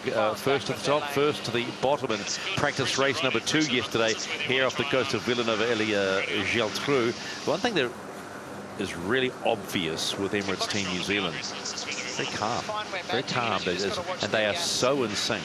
Yeah, really, really calm comms, you know, talking about the pressure, talking about the ley lines, talking about the other boats, and just, I guess, never getting caught unawares and caught with a surprise.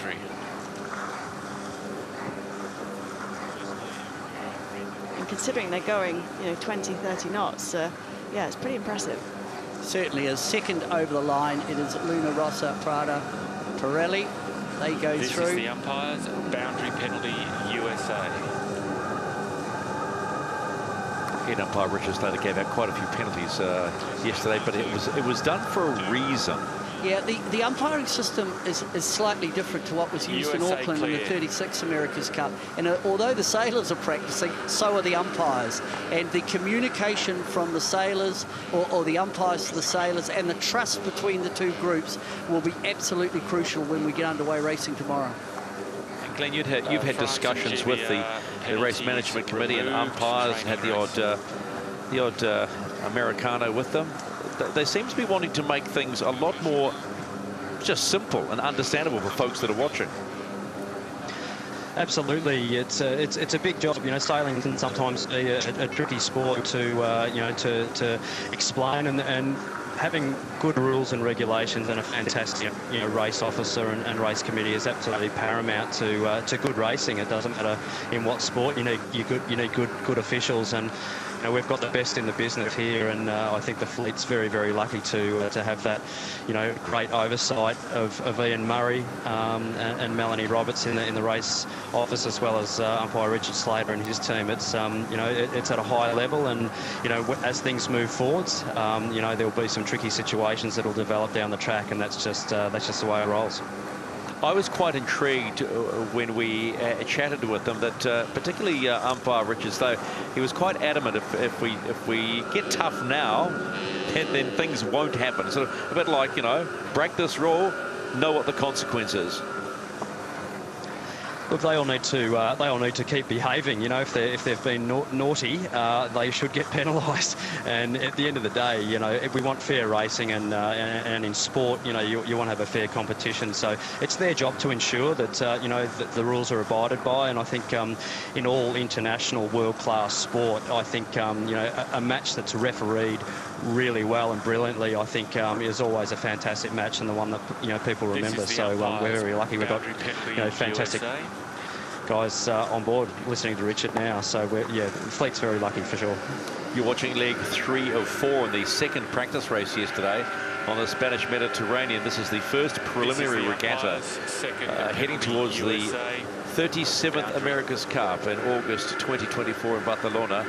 And this was practice race number 2, just confirming no racing today, which is the official first day of racing in the opening regatta. The second one is Jeddah in Saudi Arabia in early December this year.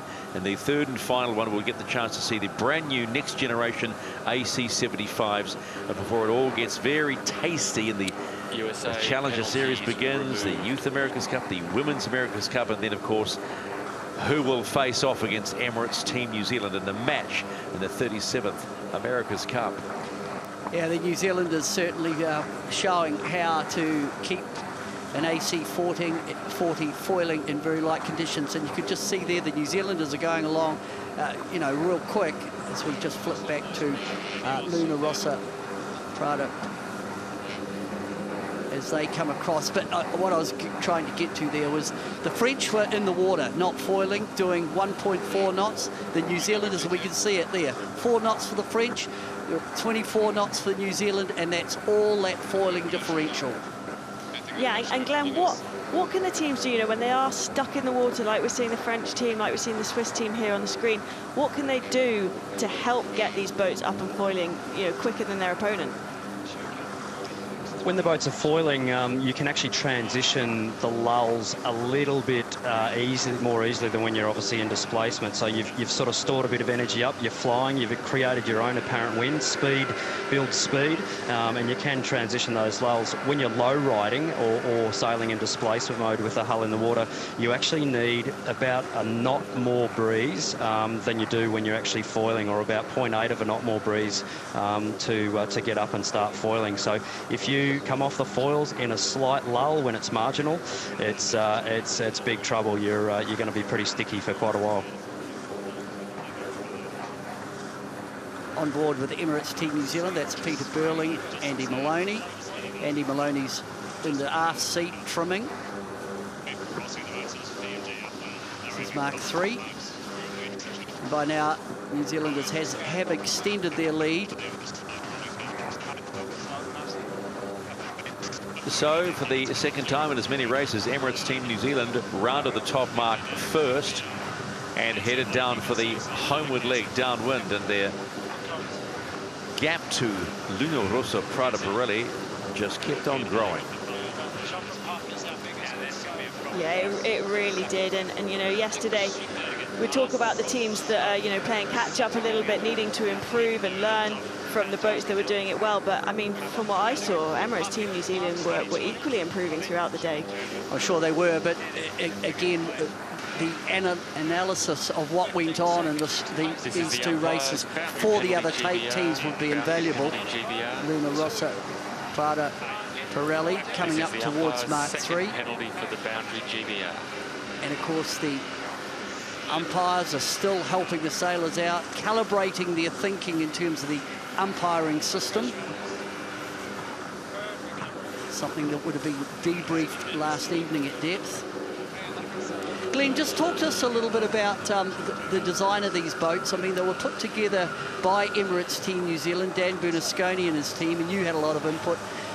We're looking at the Italians. Just tell us about the canoe body of the boat and why we have so much bustle through the centre line of the boat. The middle part of the boat is basically there. It almost acts like a single multi-hull or a single catamaran hull when you're touching down, so it's very, very efficient because it's long and skinny.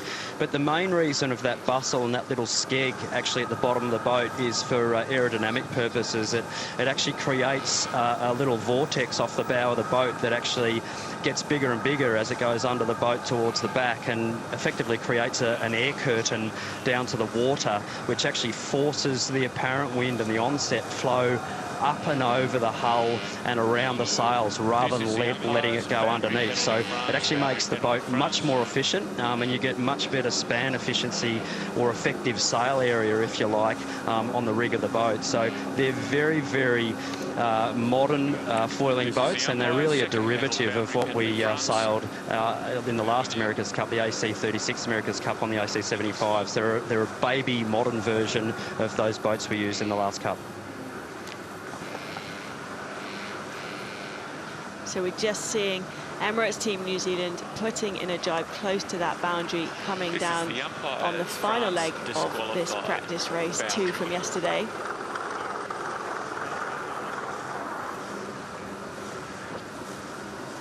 For me, the big takeaway from this was, 100% flight time, and that is the standard that I'm sure all the teams will be looking for. Any touchdown sailing these AC40s in these races is so expensive, as we can see there. GBR off the foils, trying to get, they're going upwind as Emirates Team New Zealand are coming down on leg 4 towards the finish. Just on board Orient Express Racing.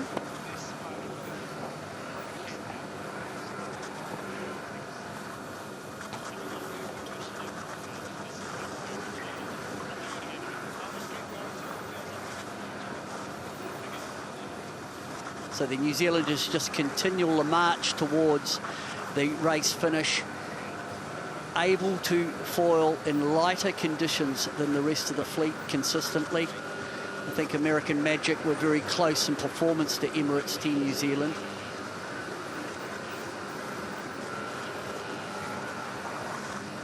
Glenn, getting back to the design of these boats, in terms of just talk to us a little bit about the rig and how that functions, the carbon fibre mast and how that mast can be rotated. One of the special things of the AC40 class is actually the twin skin mainsail. It's actually 2 mainsails that get hoisted up each side of the back of the mast, which is actually a shape like a D. When those sails go up, they effectively create a soft wing, and the aerodynamic efficiency of that soft wing, if you like, is much, much better than just a single skin sail. So the efficiency of these boats is really good. In the manoeuvres in high wind speeds going upwind, the separation of the high pressure and the low pressure sides of the sails mean that the mainsail doesn't flap. It's extremely clean for tacking, and yeah, it works extremely well. So the guys are manipulating the mast rotation, the camber in the sail with the Cunninghams, changing the depth and the power, just like an aeroplane, puts its flaps down when it's coming into land. These guys on board are basically manipulating that sail shape and the rotation of the mast to get the best aerodynamic shape they possibly can for a given condition. So it's a big job, but the design of that rig, behind the scenes is excellent. Yes, and that was race number 2. New Zealand again taking maximum points, picking up 20 points after the 2 races, followed home by Luna Rossa, Prada Pirelli, Ineos Britannia, American Magic, Alinghi Rainbow Racing, and Orient Express Racing, as we see gorgeous pictures of Vilanova illa Geltrú, the capital of the Graf Comarca, which is actually county. It's actually part of the province, believe it or not, of Barcelona, a population of around 60-odd thousand people. That's the port. And this is Orient Express Racing. Yes, they're known as Orient Express Team. They were last to join the AC37 event.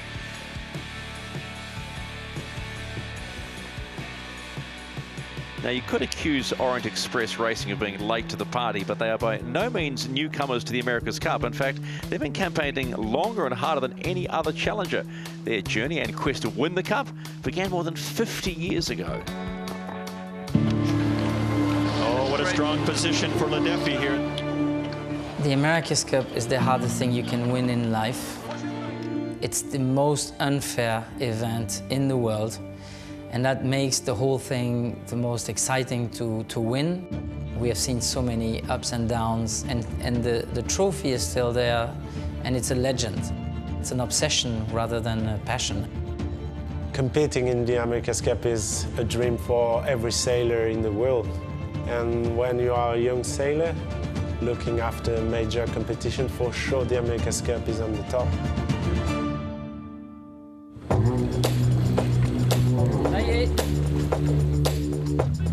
We've got like 12 challenge, and this is the 13th one with the Conler family, and they have a lot of sailing legacy regarding the America's Cup, with the father of Stefan, and now Stefan holding the dream.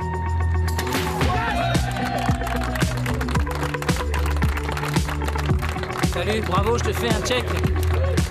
Allez, c'est parti.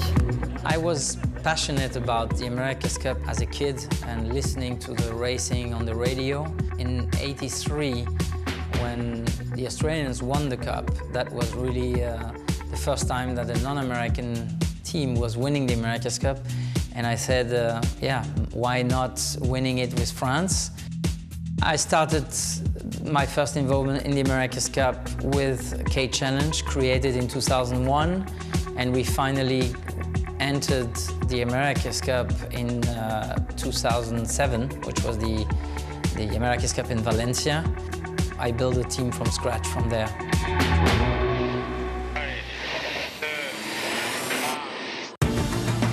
We believe with Bruno that the secret of a French winning team will be the one which is able to gather the people and make the focus on winning as a team and not around the person. I would say it's probably the most difficult sport event to win in the world. It's human, it's management, it's money, it's business, it's politics, it's everything. If one day we are able to win it, it will be an unbelievable achievement for the French sailing nation. It's just a dream and I want to be part of it. There is no reason for France not winning it. With all the history, technology, know-how, people that we have in France, there's no reason we cannot win that trophy.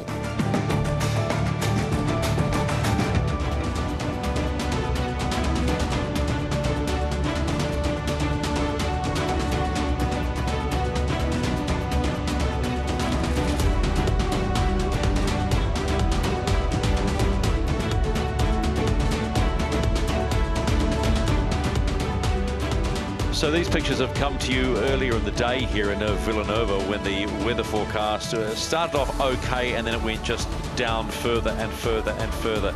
It got so bad that the teams did go out onto the course and they were shut down pretty quickly and visibility was going down to just about zero. That is why we have no racing today on the official first day of this preliminary regatta heading towards the 37th America's Cup. And yeah, there may be smiles about. We know these sailors wanted to get out there on the water and strut their stuff after training day, racing day yesterday, but that was the situation, and now they are well back inside their bunkers, the 6 huge tents, their headquarters on the front of the Pendennis Marina, ready to go tomorrow. And well, if no races today, dare I suggest 6 races tomorrow with no information at all? Do I just dare I suggest we go yee-haw and go for it?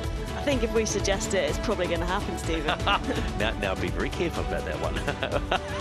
What do you think, Pete? Big day tomorrow? Look, I just hope we wake up in the morning and it's a good clear day that we've had every other day, a little bit of breeze, and I think we're in for an absolute treat. All righty, let's get on with the third and final race of the dress rehearsal day yesterday.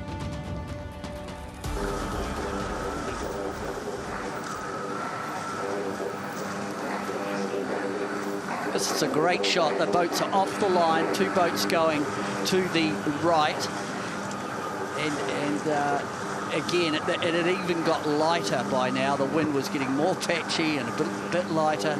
And the difference between the really teams that were clicked in to start keeping the boat on the foils right at the bottom end, Ineos Britannia, they struggled a little bit through the day, having a good run there. But I'm sure Ben Ainsley, given the quality of the champion that he is, they'll figure it out, as Emirates Team New Zealand were thin on their hip off the line.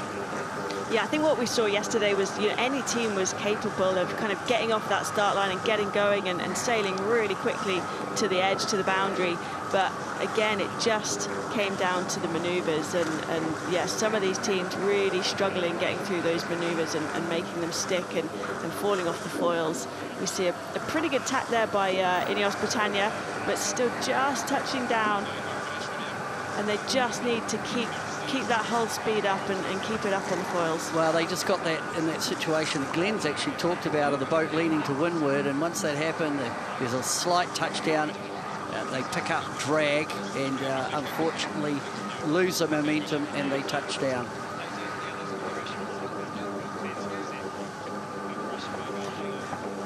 So this is the opening leg of the first race, the third race in the practice day yesterday, the dress rehearsal for today. And a lot of the boats really didn't have it together. I think there was one boat, I'm not sure it was, I think it was Orient Express Racing, that was stuck at the top of the course trying to get down for the start. So it was a much better start for Emirates Team New Zealand and Ineos Britannia. Yeah, it was a really tricky final race. You know, the wind had died again, making those manoeuvres even harder to stick. But we're seeing Luna Rossa here going through the middle of the course, flying up on their foils and really putting the pressure on Emirates Team New Zealand in the first part of this race. Oh, they had a good solid advantage over them. Could they hold on? Certainly the New Zealanders were the benchmark. Glenn, as the wind gets lighter and you're getting right down towards that bottom end of being able to foil or not, what other adjustments can you make to the boat, to the trimming, to the crewing of the boat, the helming? What's the mode change? Really those manoeuvres come down to, you know, must-do manoeuvres. Like there's no option but to actually pull the manoeuvre off. The whole race is hinging around being able to pull off that tack and stay on the foils. And as we saw yesterday with a lot of the teams that did that well, you know, the communication leading up, you know, to that manoeuvre, it's all about staying fast. It's about doing everything perfectly choreographed to get the boat round. It takes 4 people to pull that manoeuvre off, and everybody on board has to be doing their job extremely well for that to happen. And when you don't quite get it and you know that you're going to come down off the foils, it's not the nicest feeling, that's for sure. So we're seeing Luna Rossa, Prada Pirelli coming towards the top part of the first leg of this practice race from yesterday, the third race of yesterday, crossing Emirates Team New Zealand, and it got pretty tight at the top here. Yeah, it certainly did. This is the third race, of course, of the practice, and it was the first time the New Zealanders hadn't led around Mark 1. So it was shaping up, and it did shape up to be a really interesting battle. Could the New Zealanders get back at Luna Rossa? Prada Pirelli.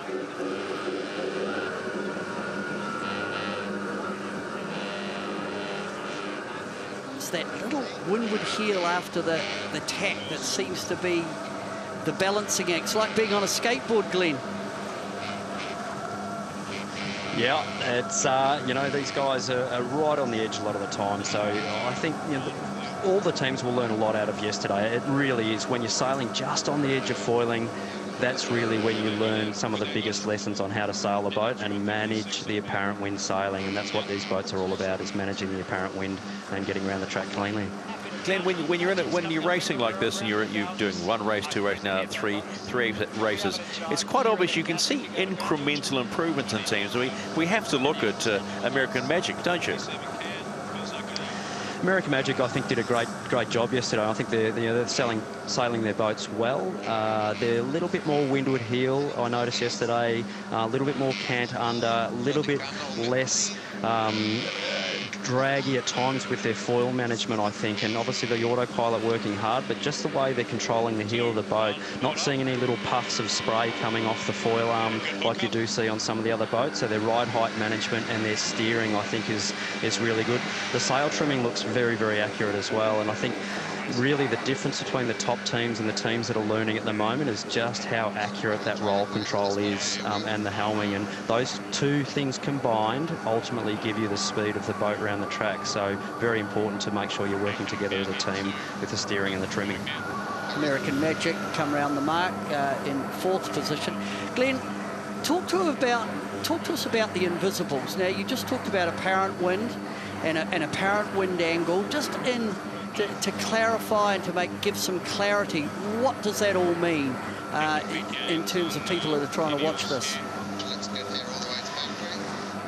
The guys sailing the boat are obviously looking at where they're going, but what they are doing is they're actually scanning up and down the race course, mainly up the race course when you're going upwind, not just exactly where they're going right in front of them, but they're actually scanning right out to the sides of the course, particularly in light air, and also well up the track. And they're trying to join the dots of pressure and angle and get the best possible out of the boat and make the best possible track, if you like, joining the dot to dot all the way to the top gate. And they'll do that downwind as well. You'll be sailing through the same wind downwind as what you've just gone upwind. So what you've sailed in on the upwind leg, you can actually plot your course knowing that you'll be going fast enough that you'll be sailing back through the same patch of water on the downwind. So all that communication and that strategy and planning with a foiling boat is really important for making sure you wobble your way down to the bottom marks and get to the top marks in the shortest possible distance, sailing at the best possible speeds. The other big factor, and I'm going to stay with you, Glenn, on this one, is, you know, the boat's so efficient, very light air, high speeds, but the boat is chopping a big hole through the wind, and it's all invisible. How big is that turbulence that's coming off the back of a boat like Luna Rossa Prada Pirelli in this amount of wind?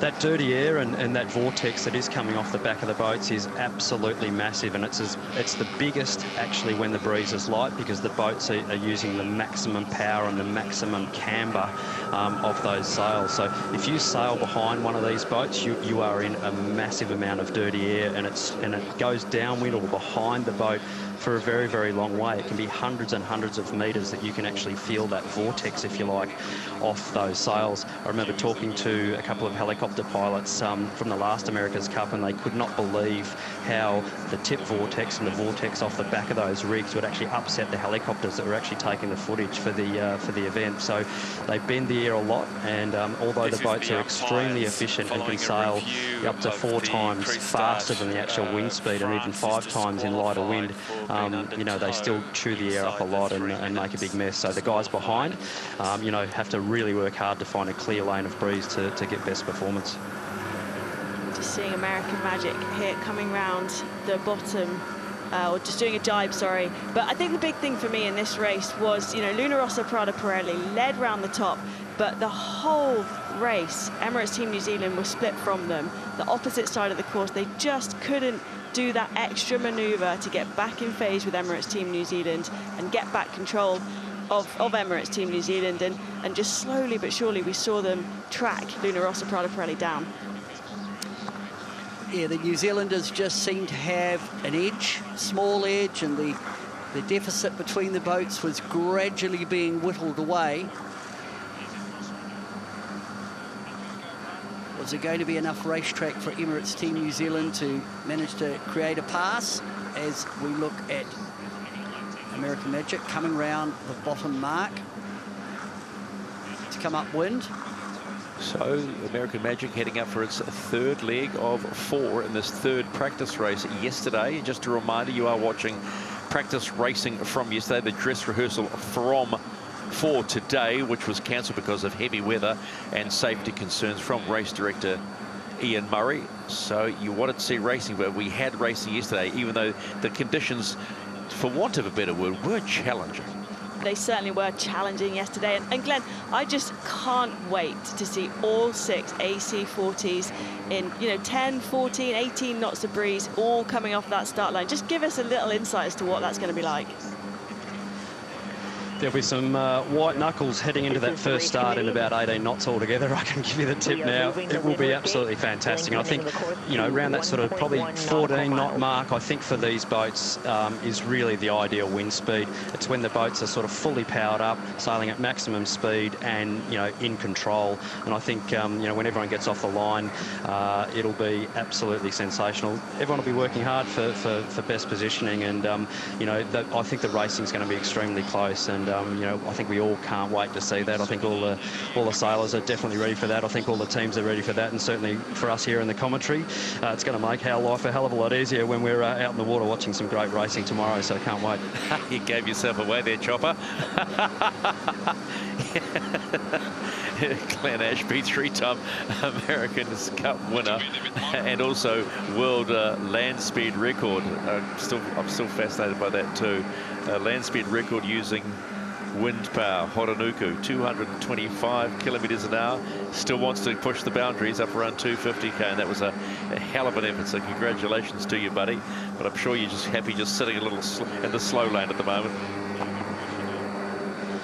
Yeah, sitting here in some wet shorts at the moment, which isn't super comfortable, Esteban, but we'll get home, we'll get changed. Tomorrow's another day, and it is a water sport, so might as well be wet here in the in Chase 1 than not out in the water. So looking forward to tomorrow, and I think, you know, with obviously the weather at the moment, it hasn't played ball today, but, you know, it is a big part of our sport, and Mother Nature does play a huge part in what we do. So c'est la vie, they say, and tomorrow's another day. What a team player. What a team player. That's what we love to hear, as we just remind you that you're watching race 3 yesterday from practice off the coast of Vilanova, Geltrú.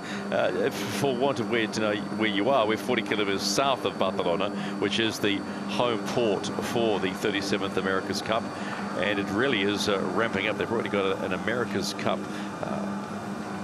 not just the display, is not what I'm using, into what's the word I'm looking for? Well, the America's Cup's actually arrived in town. The Royal New Zealand Yacht Squadron have brought the America's Cup here up to Vilanova, and I'm sure it will be displayed with pride over the weekend. Luna Rossa, Prada, Pirelli, coming up towards the top mark. America's Cup interactive display. Oh, very good. I wondered where you were going, Stephen. Yeah, well, that was what you call a really bad tack, that one.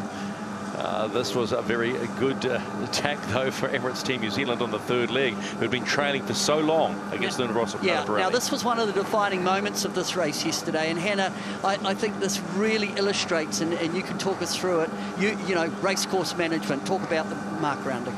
Yeah, exactly. We've got Emirates Team New Zealand coming here on port just ahead of Luna Rossa, Prada, Pirelli, but looking like they're going to split the race course and take that go right mark, which they do. So allowing Luna Rossa, Prada, Pirelli to potentially split away from them. But we just saw down the rest of this leg, they get back in phase and they really start to put the pressure on Luna Rossa, Prada, Pirelli and yeah, get back in phase and get back in control of the race, even though they allowed the split at the top. Yeah, that was a crucial pass at the top mark, and then on this downwind, it got very, very interesting, certainly down towards the finish of the line, and it was a really good case of racecourse management.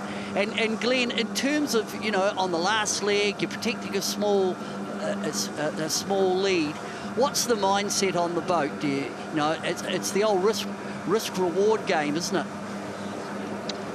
It is definitely. It's definitely a risk-reward game. You know, if you need to pay a little bit of tax to just, you know, win by half a length or a length, that's sometimes what you need to do. And you certainly get plenty of advice, you know, from the rest of the team when you don't cover and get back and lose the race. That's for sure. It doesn't go that well for you, and we've seen that in the past. So, I mean, yesterday Emirates Team New Zealand, you know, paid a bit of a tax. They did a possibly, you could say, in straight line, just pure performance, an unnecessary jibe to get back and stay in touch and not let Luna Rossa get away coming down to the finish.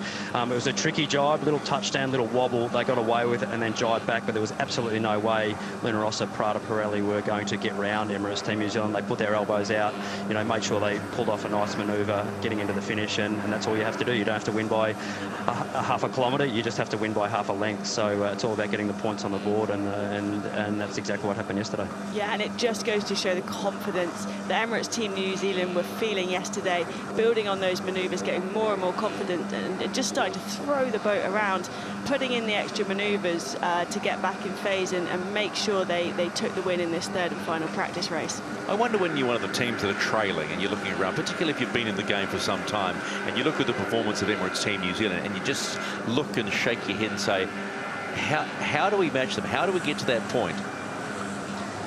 Practice, attention to detail, good coaching, analytics, you know, on the simulator, because it's all, you know, Hannah, I'm sure, is going to benefit from that when she gets ready for the Women's America's Cup. But Hannah, this is that moment coming up now that we were pretty excited about yesterday when we were watching. Yeah, we were, and we were all sitting here thinking, have they messed this up? Have they put an extra manoeuvre in? You know, we just saw them touch down through that jibe, and yeah, it looked a little bit dicey there for a while. But what we're talking about is, you know, they've got back in phase with Luna Rossa, Prada, Pirelli, so they're putting themselves between the boat behind and the finish line, making sure that that boat can't get past them. and they finish off with a beautiful final jibe to lead Luna Rossa Prada Pirelli back towards the finish line. Coming down towards the finish, New Zealand, after really closing down the race course, put themselves between the opposition, the Italians, the New Zealanders to leeward, and once that last jibe was complete, it was really parallel sailing. Their clear air on the New Zealand boat was forward, well forward of Luna Rossa Prada Pirelli. And it was maximum effort, maximum points. If we pretended that that was a race day, Emirates Team New Zealand would have got them all as they crossed the line to finish and take it 3 from 3 on the practice day. But the encouraging part was the Italians as well getting back up, but they would finish in second position, and if it was a point scoring day, they would have picked up 7. And American Magic finished this the third race. They crawled across the line from memory, and they would pick up the 5 points. Remember, that's what the scoring is all about. 10 for first, 7 for second, 5 for third, then 3, 2, 1. It's all about the points, because at the end of the weekend, the 2 teams with the most points will race off in a match race to take the inaugural Vilanova Geltrú Preliminary Regatta trophy. And we are certainly looking forward to that.